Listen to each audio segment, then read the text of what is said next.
Captain Hantaz stood at the bridge of the morning calm, his eyes fixed on the vast darkness of space through the main viewport.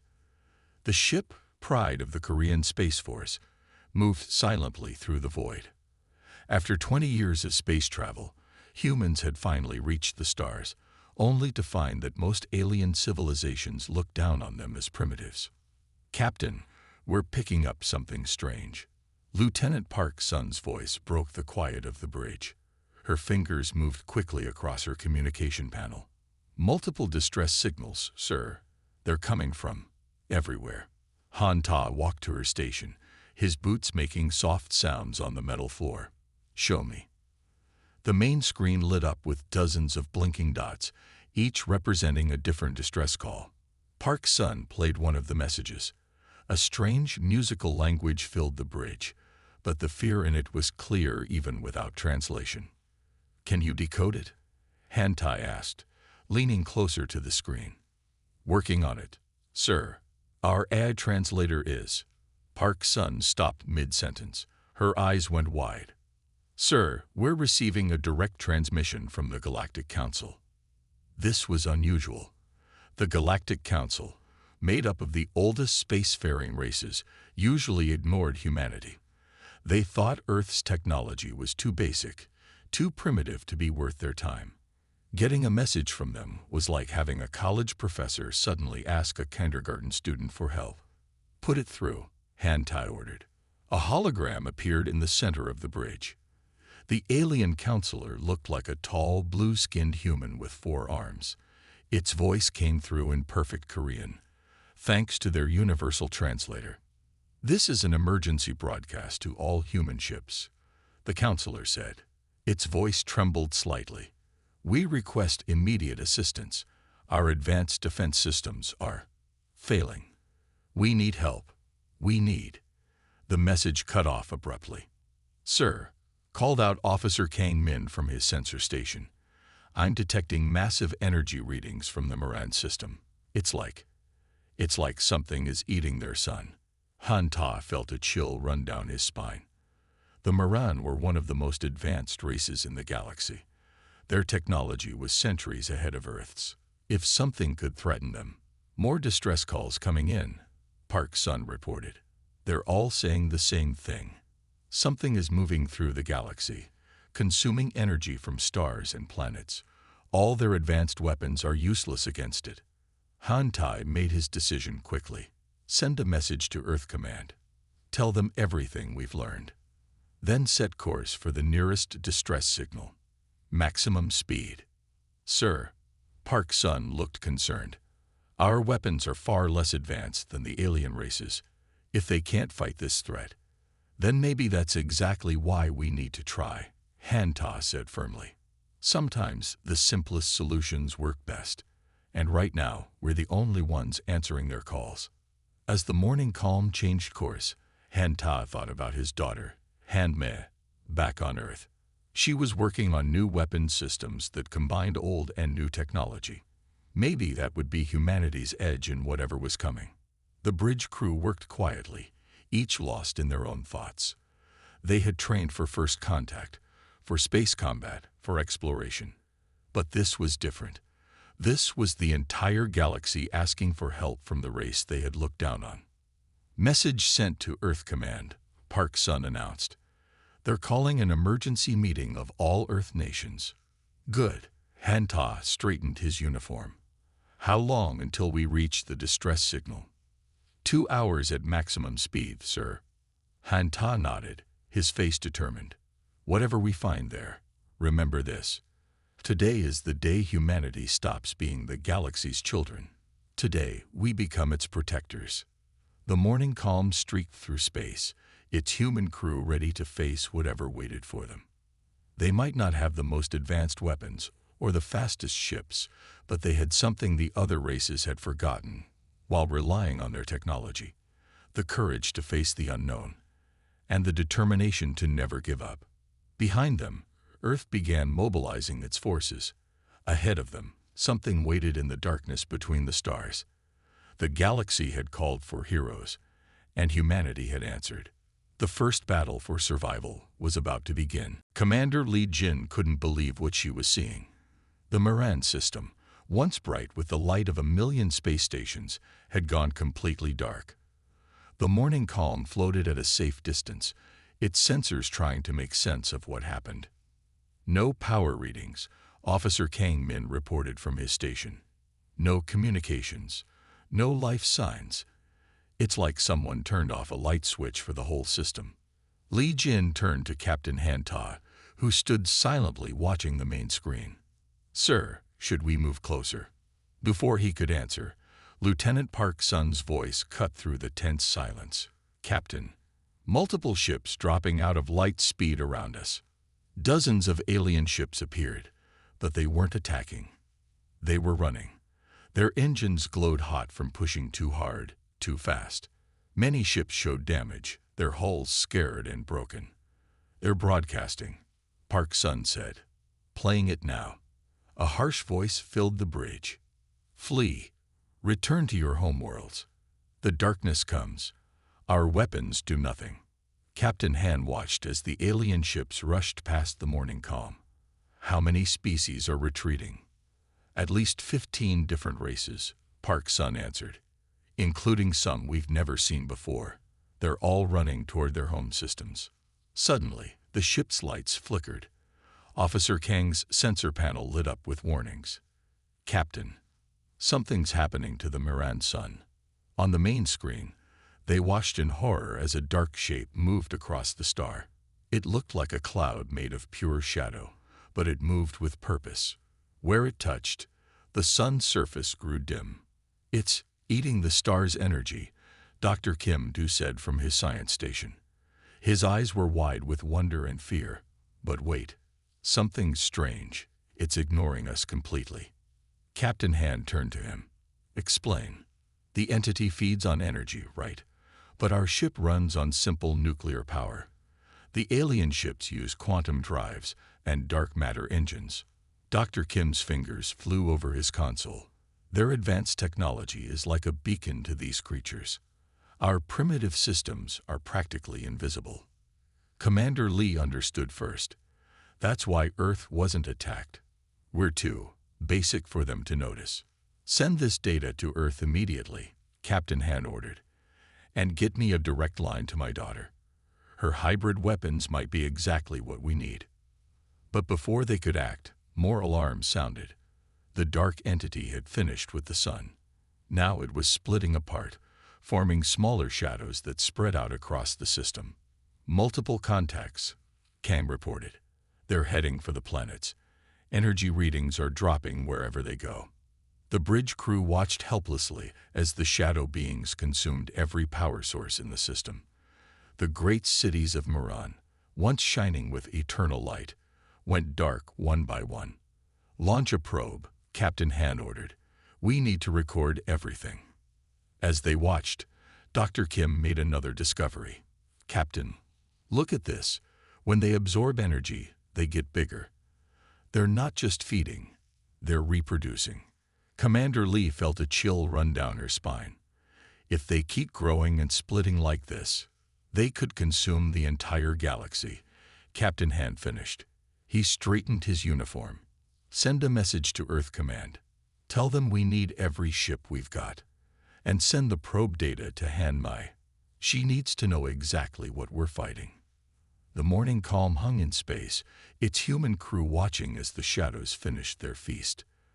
The once mighty Moran civilization, with all its advanced technology, had fallen in less than a day. "Sir," Park Sun said quietly, "I'm getting reports from across the galaxy. More systems are going dark. The Galactic Council has gone silent. Most alien races are hiding in their home systems." Captain Han nodded grimly. "Then we stand alone. Set course for Earth. If no one else will fight these things, we will." As the ship turned toward home, Commander Lee looked one last time at the darkened Moran system. Their advanced technology, which they had been so proud of, had become their weakness.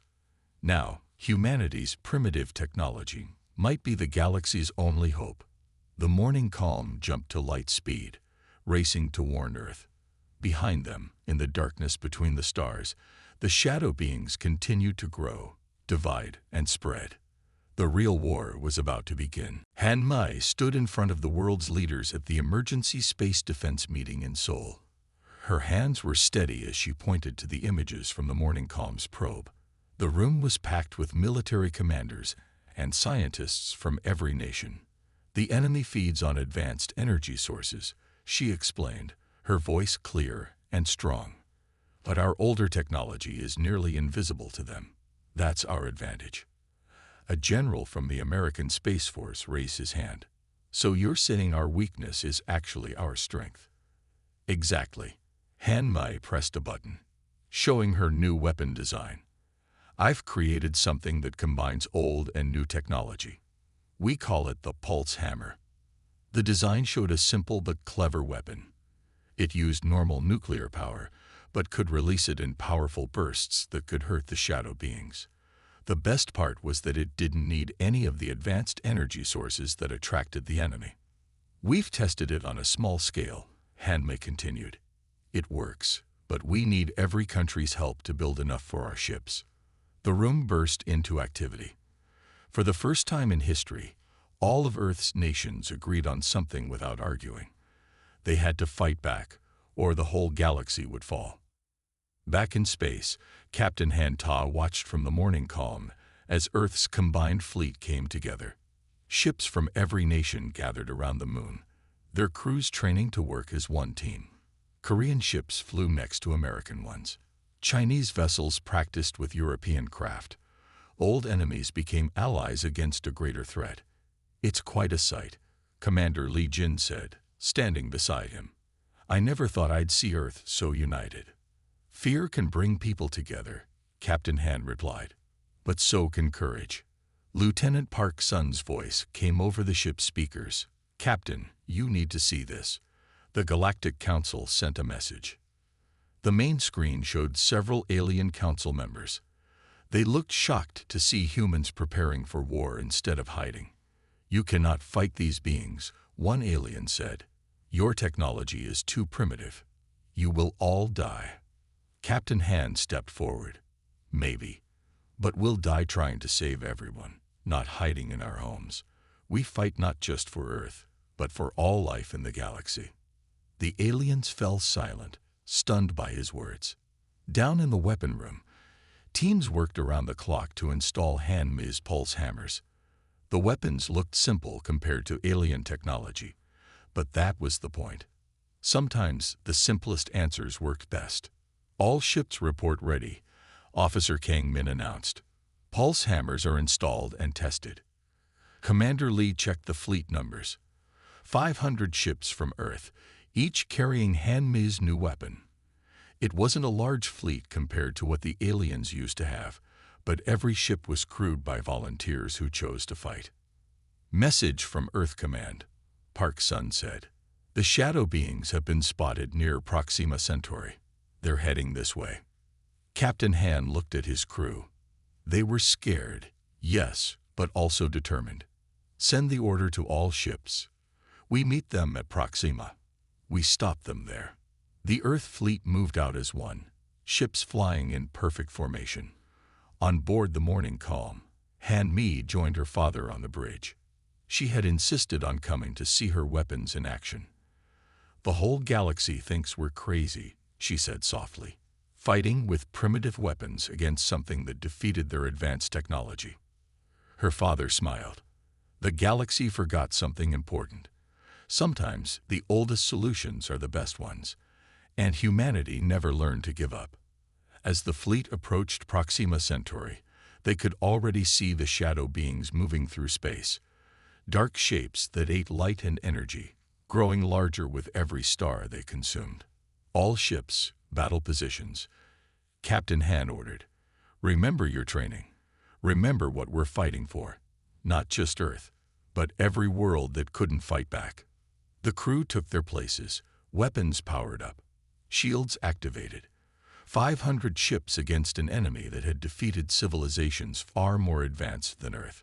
But these ships carried something the enemy hadn't faced before: human determination and the surprising power of simple technology. The battle for survival was about to begin, and humanity was ready to show the galaxy why you should never underestimate the power of those willing to stand up when others back down. Officer Yun Ah's hands were steady on her tactical controls as the shadow beings approached Earth's fleet. The dark shapes moved like living ink through space, drawn to the few advanced systems the ships still used. "They're taking the bait," she reported to Captain Han. The Earth ships had turned on their quantum sensors, using them as lures to draw the enemy's attention. "All ships, hold position," Captain Han's voice carried across the fleet. "Wait for them to get closer. Remember your training." On the bridge of the morning calm, Han Mai watched her computer screen carefully. The pulse hammers had to be fired at exactly the right moment. Too soon, and the enemy would scatter. Too late, and they'd be too close to stop. "First wave approaching," Commander Lee announced. "Distance, 1,000 kilometers." The shadow beings moved faster now, hungry for the energy they sensed. They had never faced prey that stood its ground before. 800 kilometers. Lee counted down. 600, 500. "Get ready," Captain Han ordered. "Officer Yun, start the attack pattern." Yun Ah's plan was simple but clever. The Earth ships had arranged themselves in a sphere, leaving a gap that looked like a weakness. The enemy would try to flow through that gap. "They're taking the bait," Park Sun called out. "They're moving into position." The shadow beings poured toward the gap like water flowing downhill. Just as Yoon had predicted, they couldn't resist what looked like an easy target. "Now," Captain Han commanded. 500 pulse hammers fired at once. The weapons released bursts of normal nuclear energy, but in a way the shadow beings had never encountered. The pulses hit them like hammers striking metal. The enemy reeled back. For the first time, the creatures showed signs of pain. Parts of their dark bodies turned gray and stopped moving. "It's working," Hanmi shouted. "The weapons are working." But the shadow beings recovered quickly. They split apart into smaller shapes, trying to surround the fleet. "Second wave, coming in fast," Commander Lee warned. "They're learning." Yoon Ah quickly adjusted the fleet's formation. "All ships, pattern 2. Don't let them get behind us." The Earth ships moved as one, turning to face the new threat.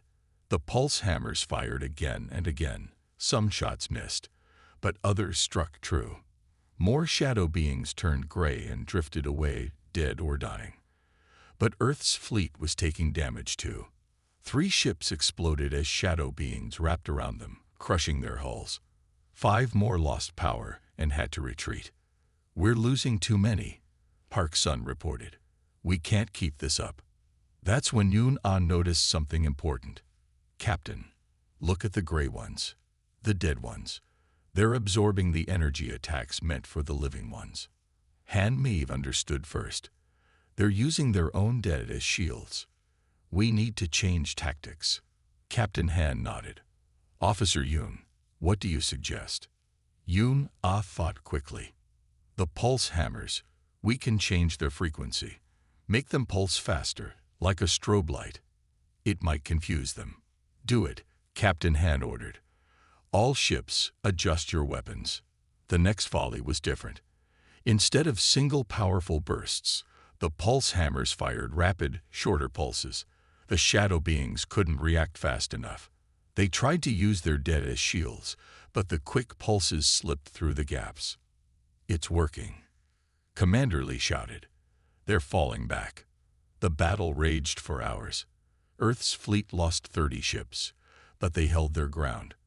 For every ship lost, they killed dozens of shadow beings. The enemy had never faced such resistance before. Finally, the remaining shadow beings retreated. They flowed away like smoke in the wind, leaving their dead behind.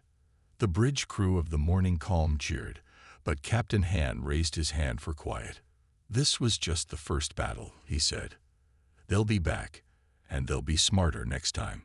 Officer Yoon studied the scattered gray forms of the dead shadow beings. "At least now we know they can be killed." Han Mai was already at her computer, analyzing the battle data. "And we know they can learn. We'll need new tactics for next time. As the fleet regrouped, word of their victory spread across the galaxy. The humans, with their primitive technology, had done what no advanced civilization could do. They had fought the shadow beings and won. But Captain Han knew this was just the beginning. The enemy would return, stronger and smarter. Earth would need to be ready. The real war had only just begun. Dr. Kim Do stared through the laboratory window at the gray remains of a shadow being. After the Battle of Proxima, Earth ships had collected some of the dead creatures for study. Now, scientists from across the galaxy were coming out of hiding to help understand them. Fascinating, said a tall, green-skinned alien scientist named Ral. Your simple nuclear weapons did this. Not weapons, Dr. Kim corrected. Tools.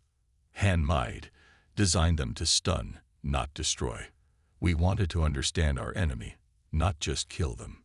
In another part of the lab, Han Mei worked with alien engineers to modify their ships. Her pulse hammer design was being adapted for different types of vessels. The aliens were amazed by how simple, yet effective, the technology was. Your species continues to surprise us, Ral admitted. We thought advanced technology was the answer to everything. We were wrong. Lieutenant Park Sun's voice came over the speaker system. Dr. Kim, Han Mei, please come to the command center. Lieutenant Park has found something important. In the command center of the lunar base, Park Sun stood before a large screen covered in dots and lines. Captain Han and Commander Lee were already there. Look at this pattern. Park Sun pointed to the screen. The shadow beings aren't moving randomly. They're following energy paths, like rivers in space. Energy paths? Commander Lee asked. Yes, they flow from one high-energy system to another, always taking the path with the most food. Park Sun drew lines between the dots. And if you map it out, they're heading toward the galactic core, Han Mei finished, where the energy is strongest. Captain Han turned to the alien representatives who had gathered to watch. How many ships can your people provide? The aliens looked at each other. One stepped forward, a blue-skinned captain named Tor. If we modify our ships with your pulse hammer technology, we can offer 2,000 vessels. 3,000 from the Spiral Arm Alliance, another alien added. One by one, the alien races offered their help. They had hidden before, but Earth's victory had given them courage. Now they wanted to fight. The key is working together, Dr. Kim explained.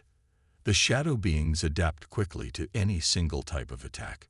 But if we combine different technologies, Han Mei nodded excitedly.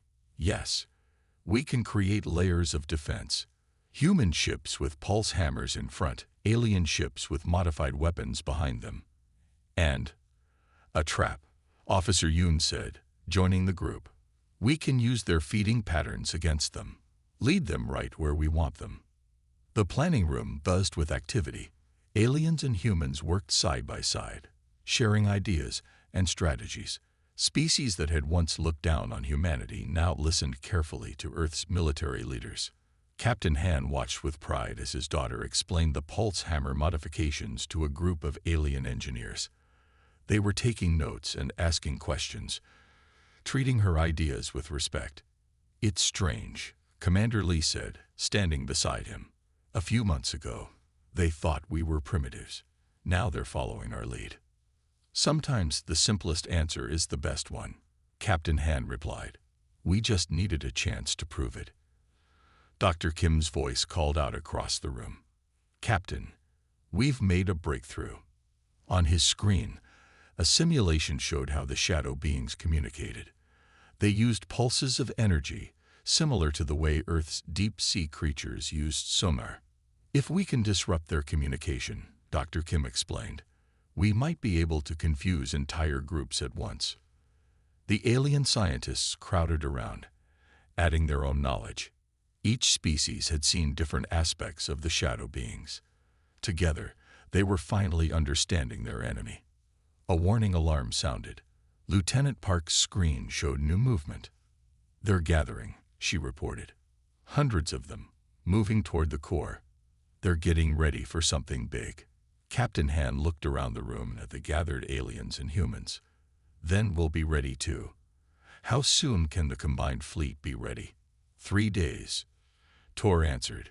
Maybe 4 to install all the modifications. Make it 2, Han Mai said firmly. We don't have much time.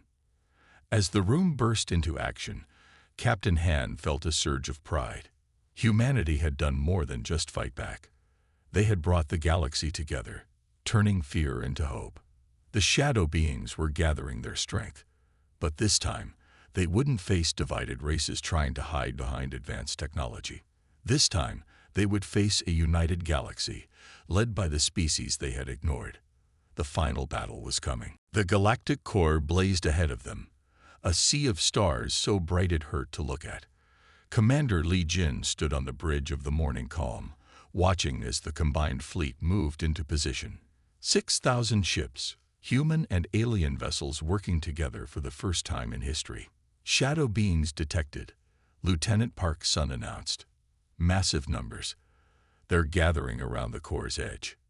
Through the main viewport, they could see them, a dark cloud that blocked out the stars. There were thousands of them, maybe tens of thousands, all pulled to the core's intense energy.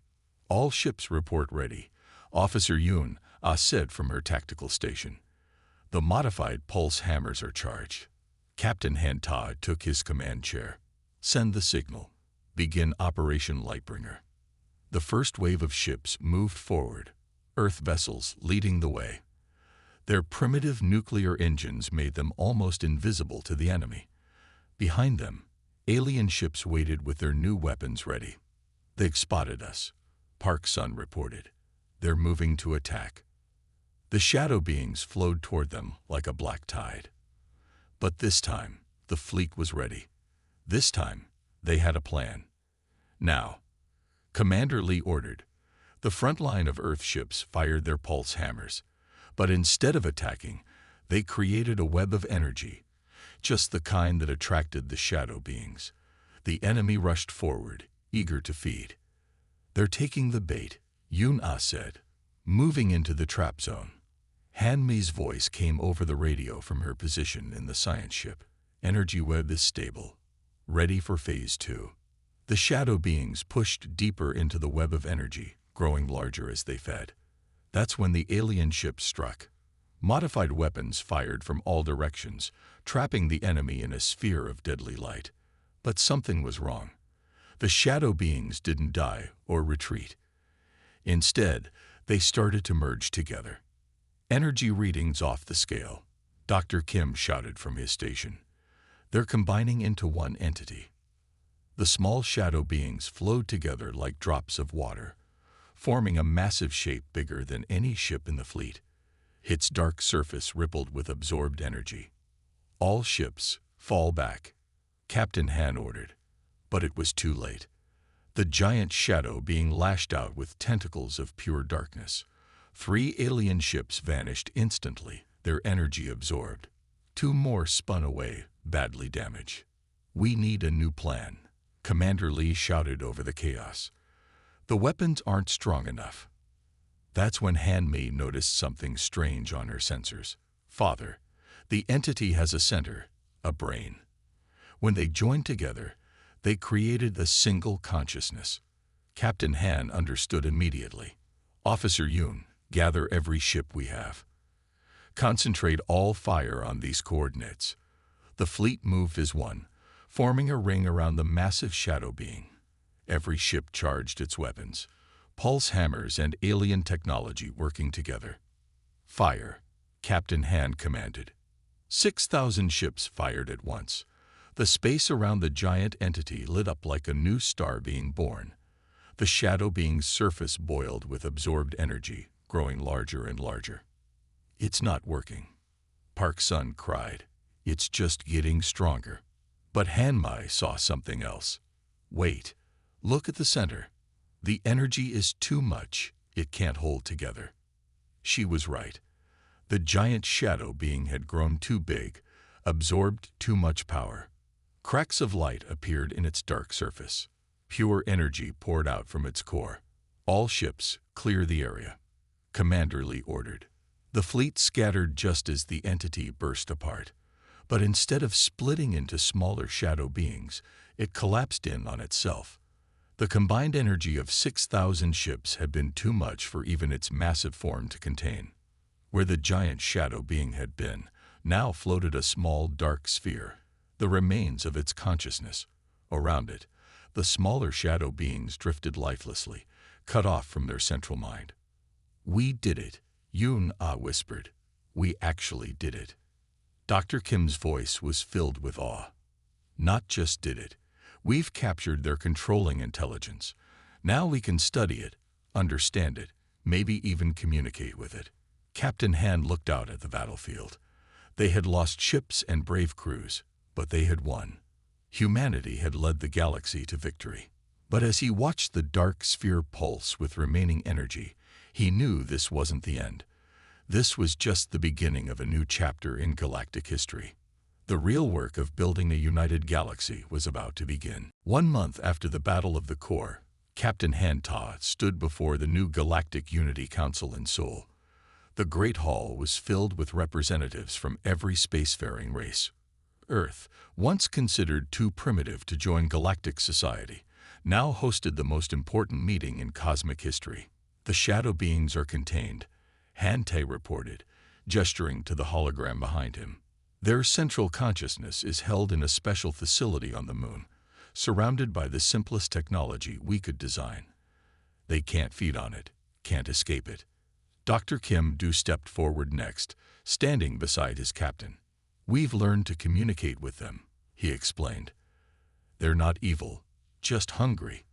They evolved in a dying galaxy and came to ours looking for energy to survive."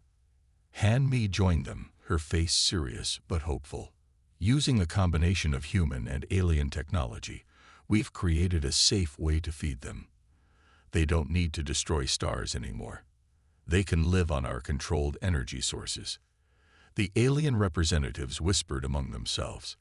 Many still couldn't believe that humans, the species they had looked down on, had saved them all. Commander Li Jin presented the next part of the report. "The remaining shadow beings are dormant without their central mind. We're keeping them in secure facilities across the galaxy, studying them, learning from them. But that's not why we're here today," Captain Han continued. "We're here to talk about the future, about working together." Officer Yun-Ah activated another hologram, showing the new defense network. Human ships patrolled alongside alien vessels.